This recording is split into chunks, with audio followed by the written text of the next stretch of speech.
ल गेडाहरू यस्तै हो गेडा हो। अहिले चाहिँ सर्लक्क जङ्गलमा आएर बसिरहेको छु गेडा हो। एकछिन आराम गर्दैछु। अनि टक्क आज एकजना साथीलाई भेट्यो। अर्को साथीहरू छैन यार। आफ्नो दाजु केटाहरू कोही कता कोही स्वदेश कोही विदेश भनेर छैन। अहिले कोही छैन, एकजना मात्र हो।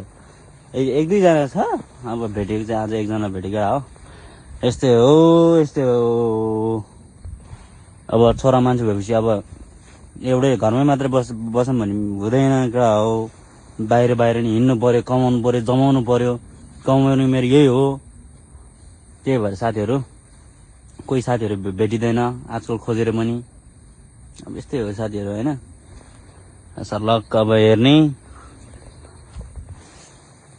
अब यो गीत सम्झेर एउटा गीत याद आयो।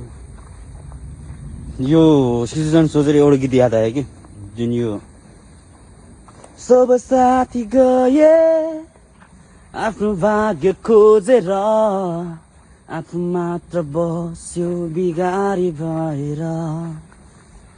सबले चिठी पठाउँछन् कमाइ राम्रो छ भनेर, आफू मात्र हिँड्छन् आभारा भनेर।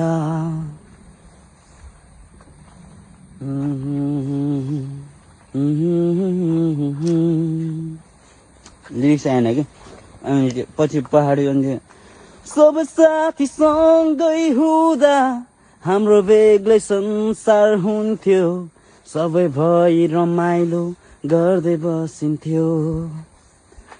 सबको आफ्नो जीवनहरू थियो, सुख दुःखको कुरो गरिन्थ्यो, कहिले त कुरेको। यस्तै हो क्या हो।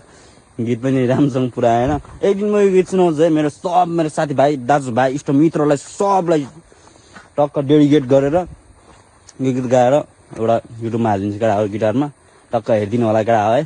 अब चाहिँ म घर जाँदैछु केटा हो है। घर जाँदैछु अनि घर गएर बजार सर्कल जानुपर्छ। अब त्यसपछि हेरौँला अब के हुन्छ मुड अनुसार। अब जहाँ जानु मलाई त्यहीँ जानु त भने केटा हो। अब भोलिदेखि काम पनि छ, त्यही भएर ल साथीहरू।